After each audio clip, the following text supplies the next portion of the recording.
Hello and welcome to the Indiana State Police Public Information Program. I'm your host today, Senior Trooper Dave Burston, Public Information Officer for the Indianapolis State Police Post. Our guest today is Trooper Jay Nowacki, who also works out of the Indianapolis Post. Jay, good to have you here. Glad to be here, Dave. And I think most people can probably look at see what we have sitting on the table. We got our jack-o'-lantern here. We've got our little pumpkin, witch pumpkin there, and we have some candies out here. I don't want you to open these up yet, okay? And what we're here to talk about in this month of October, what's probably coming up on a lot of young people's minds, is they're looking forward to October 31st. And they're looking forward to doing what? Getting candy, out having fun, seeing the neighbors, just having a great time. Going out and doing the trick-or-treating. And Jay, the reason that I've invited you to be here and really appreciate you coming here is we're going to get to meet your family in a little bit. You have a special concern with this because you are a parent, you have a child that's ready to, this is probably what, her second or third time trick-or-treating? It'll be her third time. Third time? Yes. And is she starting to get excited about it? Very excited. She loves the parade routes, that type of thing during Labor Day, and that we went to Clinton for the Lily Festival, and she was really excited about getting candy for that type. And now she's keying up for the Halloween. Yeah, it probably hasn't helped that we actually have her sitting in the wings right now with her costume on, so that's probably adding to it a little. She's probably ready to go out and trick-or-treat right now. Maybe we can do something with the treats we have here with Dad's permission. Well, sure. When we're talking about trick-or-treating and with small children, there are a number of concerns we have. Can you cover some of those?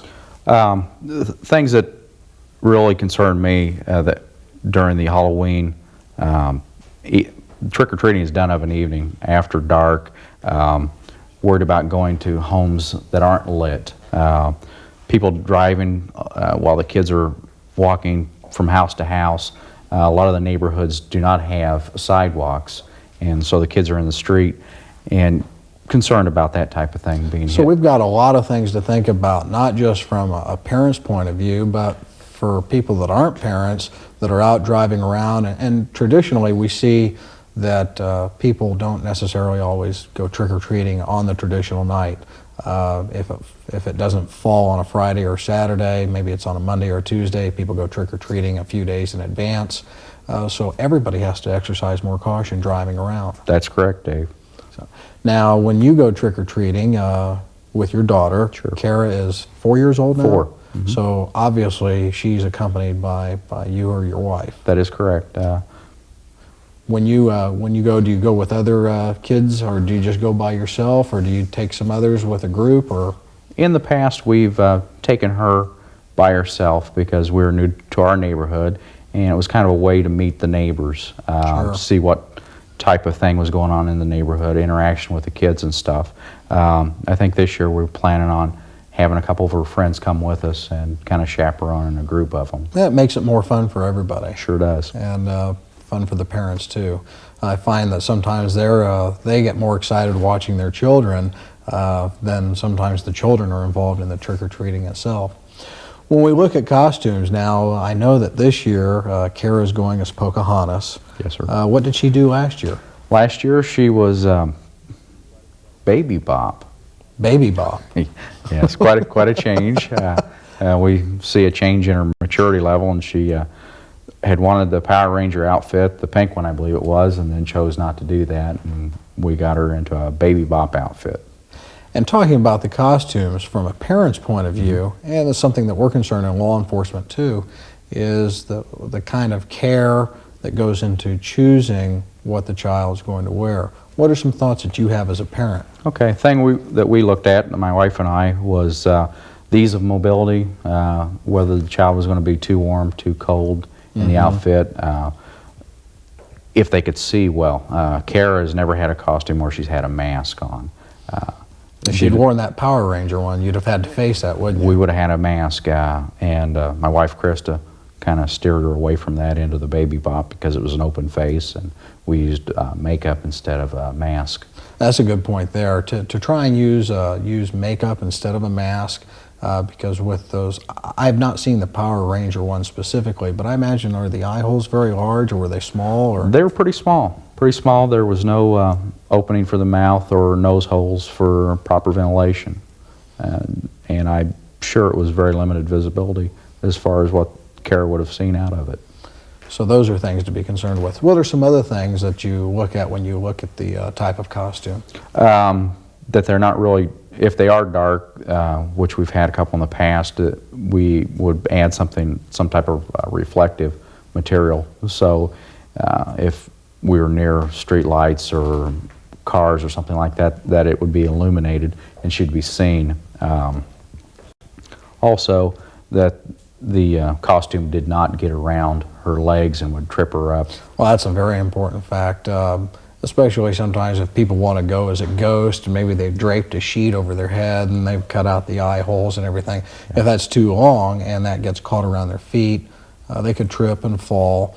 And a number of things to be concerned about that, just the potential of hurting themselves. We never want to see our children hurt, but if they trip and fall on the road and then they're slow to get up and somebody else isn't paying attention, it's a recipe for a disaster. Sure is. Now, when you, I've already had a sneak preview of the Pocahontas outfit, and I saw that that only comes down to about Kara's knees. Yes, sir. So that's not going to be any problem for her. And she has a friend with her this time, doesn't she? Right. Girl that spends a lot of time with her. That's Kara's best friend. Her name's Sadie Clark, and she's dressed up as Snow White. That's Snow White. So, and I remember seeing that her costume also allowed for that same ease of moving around. Yep. Even though I think she had some special shoes with hers too, or little looked like the things that they wear in the medical hospital that just slipped over and tie over the top. Right. But it shouldn't be a problem. So what are any other things that come to your mind as far as costumes or other general safety things that we should?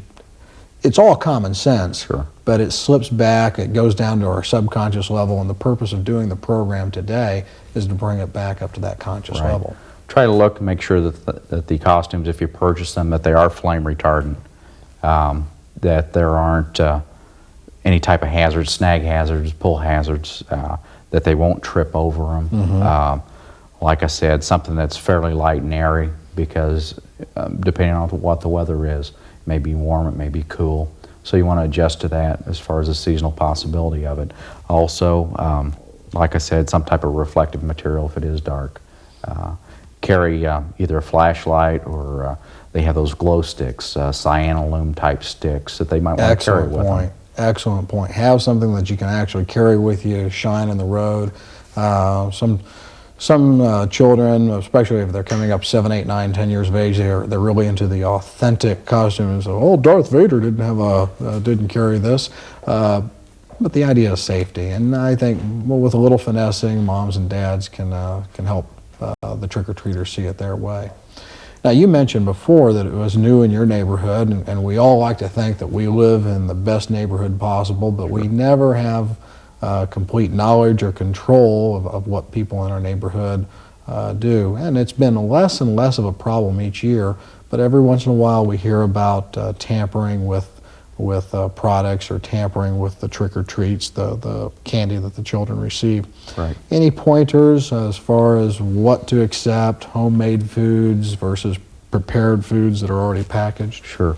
I remember growing up, a lot of things like the homemade popcorn balls and that type of stuff. And a lot of the older people that are in the neighborhoods that still participate in the Halloween, as far as the trick-or-treating, they still make the homemade treats. As far as my family's concerned, we stay away from that. We look for only packaged items. Fruits are great, but there again, you still have to be aware of things that foreign objects that are put into the fruits. So it's up to mom and dad to make sure that those are really checked over well and thorough before they're handed over. And again, just what we were talking about, common sense comes back to the issue. If you're in a neighborhood that you've been there for 15 years and you know everybody on the block, and you're going there and Mrs. Jones down the street who makes the special candy apples, and you know that everything's okay there, common sense prevails. But if you're new to a neighborhood, or if you're going out to a different area, we like to think that in general most people are good-hearted, but you just never know. It's better to err on the side of caution. I agree. So, Well, I think what we're about ready to do is come out and have our little trick-or-treaters come out here and let's show off their costumes. And we're going to take a break before we do that. Okay. So please stay tuned, and we're going to be right back. And here comes Chris Hill, 4'6" out of Jefferson Elementary, a confident young man with a great stride. But, he might be in trouble now. Hey, Chris.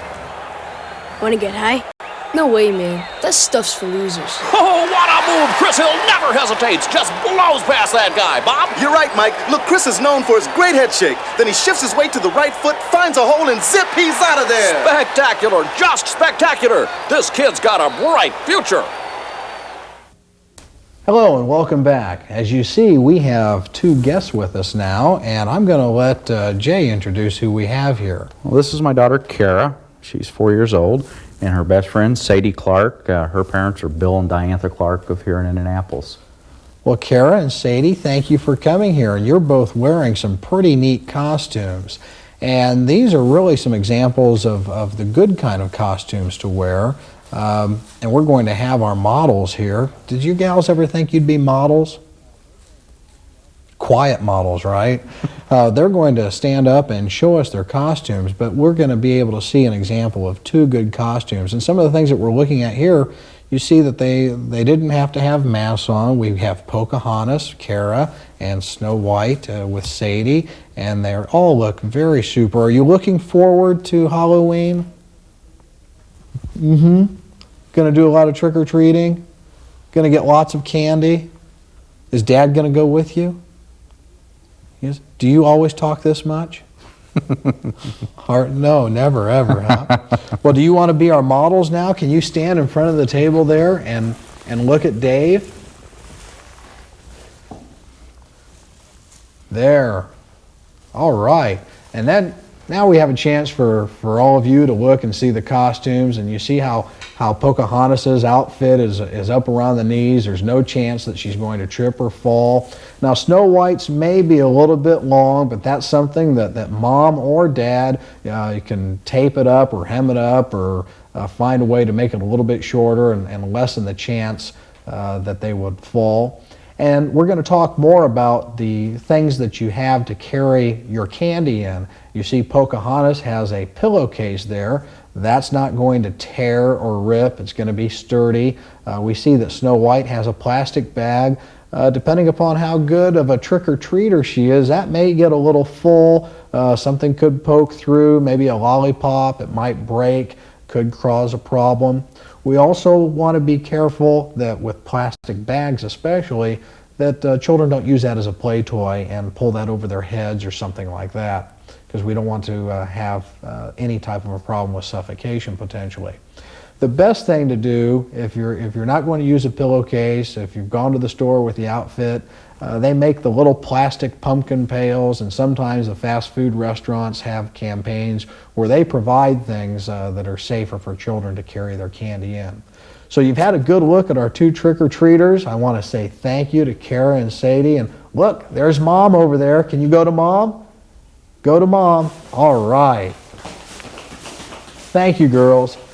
Please stay tuned. We're going to be right back to talk about some more of the specific things that we've already lightly touched on, but we want to emphasize them more to make sure that it's a safe, happy Halloween season, not only for your kids, but especially for moms and dads. So many think it's just a game. But tragically, every 43 seconds in America, someone is killed or injured by a drunk driver. Last year, 750,000 men, women, and children. Some records aren't meant to be broken.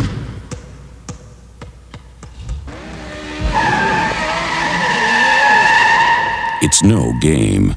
Don't drive drunk. Hello and welcome back. Jay, I've got to tell you, they looked precious. Thanks a lot for making it possible, and especially thanks to your wife, Krista, for taking time off from work to bring them out. Well, it's our pleasure. I hope I didn't get them too keyed up for you.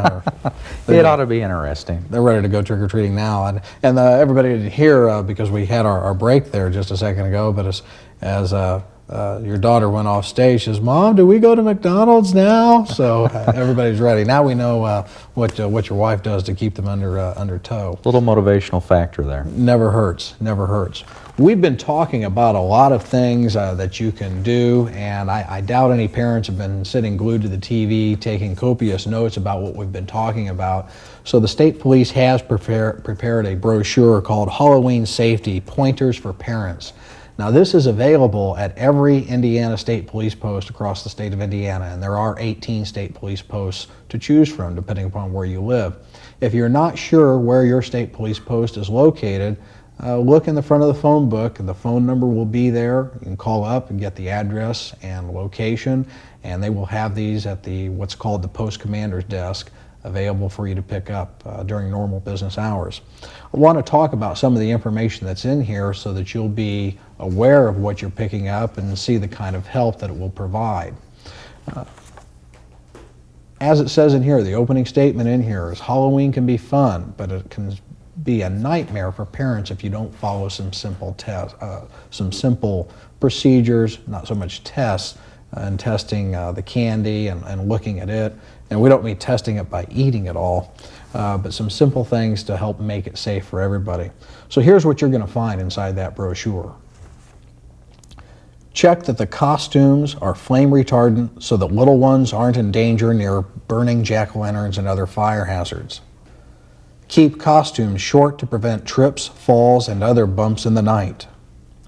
Try makeup instead of a mask. Masks can be hot and uncomfortable, and more importantly, they can obstruct a child's vision, a dangerous thing when kids are crossing streets and going up and down steps. Make sure kids wear light colors or put reflective tape on their costumes. Trick-or-treaters should be in groups so they aren't tempting targets for real-life goblins. Parents should accompany young children. Some more tips to make it trouble-free for trick-or-treating. Make sure older kids trick-or-treat with friends. Together, map out a safe route so parents know where they'll be. Tell them to stop only at familiar homes where the outside lights are on. Try to get your kids to trick-or-treat while it's still light out. If it's dark, make sure someone has a flashlight and pick well-lighted streets. Make sure kids know not to enter strangers' houses or cars. And finally, let's talk about the treats. Kids need to know not to eat their treats until they get home. One way to keep trick-or-treaters from digging in while they're still out is to feed them a meal or a snack beforehand. Check out all treats at home in a well-lighted place. What to eat? Only unopened candies and other treats that are in original wrappers. Don't forget to inspect fruit and homemade goodies for anything suspicious. By all means, remind kids not to eat everything at once or they'll be feeling pretty ghoulish for a while.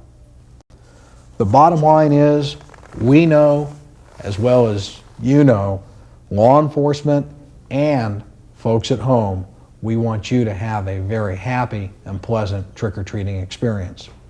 Now we're going to take a little closer look with Jay's help at what to look at in candies. Now we've got an ordinary Snickers bar here, but when you get it, we see that this one's been opened. And it could have been torn inside when it was being carried around or when it was taken.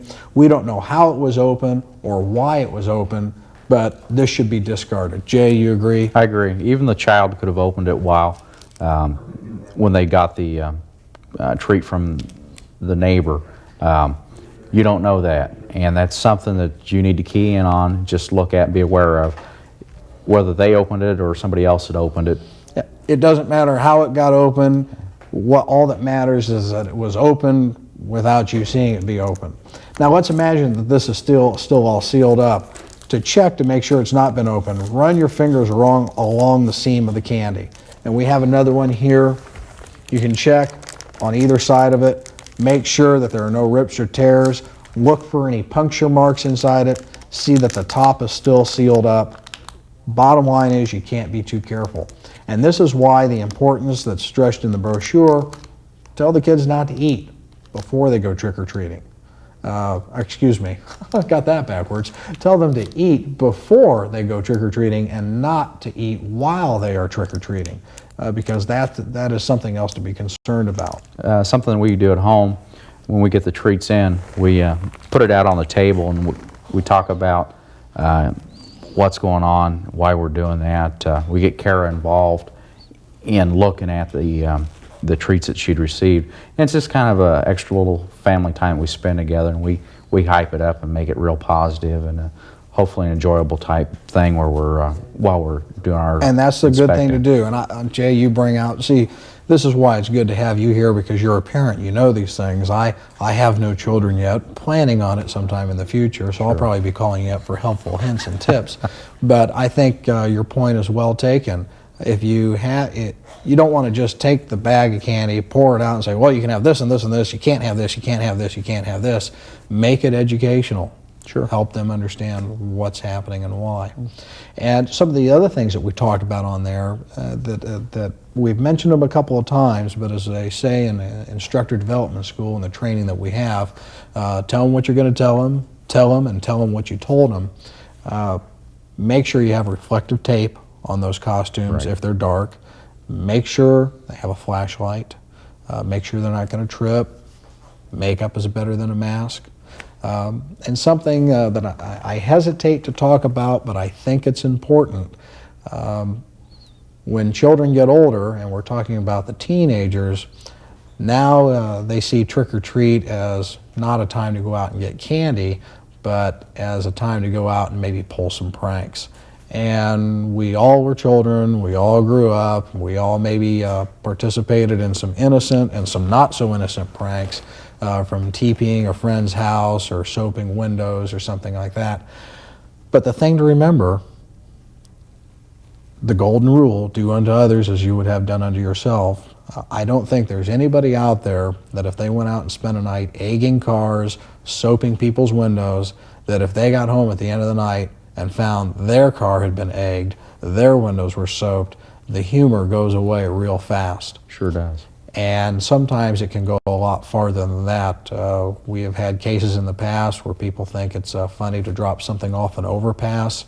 Several years ago, that resulted in the death of a young mother because something was dropped on the overpass and came through the windshield, struck her in the head and killed her. Aside from the fact the person can lose control of the car even if it doesn't crash through the windshield. Any other thoughts on those points? We don't want to dwell on the negative too much, but I think it's worth mentioning. As we get older, as the children get older, they're going to have more responsibilities. It's a time for learning for them, and sure, there's going to be times when they do go astray, and hopefully it's not going to be a serious event. But as you said, with the egging and the malicious acts where they do damage to other things, there's a cost to that. And not only damage to the property, but possibly human suffering. And that's a cost that nobody wants to pay. And actually, the least worst thing that could happen is that they get caught doing it. Sure. Because there are criminal violations. It's damage to property, malicious trespassing, criminal mischief, and no young person I know of really wants to start out their coming into their young adult life with a criminal record when they're in their teen years. So those are all things to think about too. And I'll tell you, probably something else that you can do, moms and dads can do, if you have older children and younger children. I know there was 10 years between myself and my brother. You can help that 15 or 16-year-old or 14-year-old get a little more responsibility by letting them be the chaperones, giving them that responsibility, or having them come along with mom and dad if they're taking the small children. I agree. We've talked about the importance of looking at the candy, knowing that it's not been opened or tampered. We've talked about the importance of reflectorized material on costumes, especially if they're dark. We've talked about the importance of trick-or-treating and having a map and a planned route. We've talked about the importance of mom and dad being there and along with them. And we briefly touched on at the beginning of the program about everybody else that's out there. For many of us as adults, Halloween is not that big of a deal anymore. We really don't give it a whole lot of thought. If you're one of those people that Halloween's no big deal anymore, you've got to remember there are going to be a lot of people out there trick-or-treating. you've got to exercise that caution. It's kind of like driving through a school zone, except the whole city is a school zone. Sure. Any driving tips or other points to give to people for that night, or even the few nights that surround Halloween? It's advertised both in the paper and through PSA announcements and stuff like that. But in addition, you want to just exercise caution. Look out for the little kids. You know, you're driving the vehicle. You've got to be extremely cautious. At night, they don't see you. They're not looking for the safety aspect of it. They're looking to have fun and gather the candy and that type of thing. And something that is going to be happening too, that might happen, there may be a child running across the street, they drop their bag of candy, they go back to pick it up, and boom, then all of a sudden the accident happens because the child is focused on, oh, I've got all my candy, I don't want to lose that. So a lot of things to be concerned about. So Jay, I appreciate the effort that you've taken in having your family come here, and I know it was a little bit of a burden, plus I know that you're working today. You just came out of court, so you barely made it here in time, and we appreciate all the effort that you made. We want to close this program on a good note. Halloween should be and can be a fun holiday for children and adults alike. So do your part to make it safe. Follow the tips that we've covered. If you have a chance, pick up the Halloween safety pamphlet, and that'll help make it a safe night for everyone involved. Until we see you next time, I've been your host today, Senior Trooper Dave Burston, Public Information Officer for the Indianapolis Post, and thanks again to Jay Nowacki. You're welcome, Dave. Thanks Thank you. Everybody take care. We'll see you again next month. Bye-bye.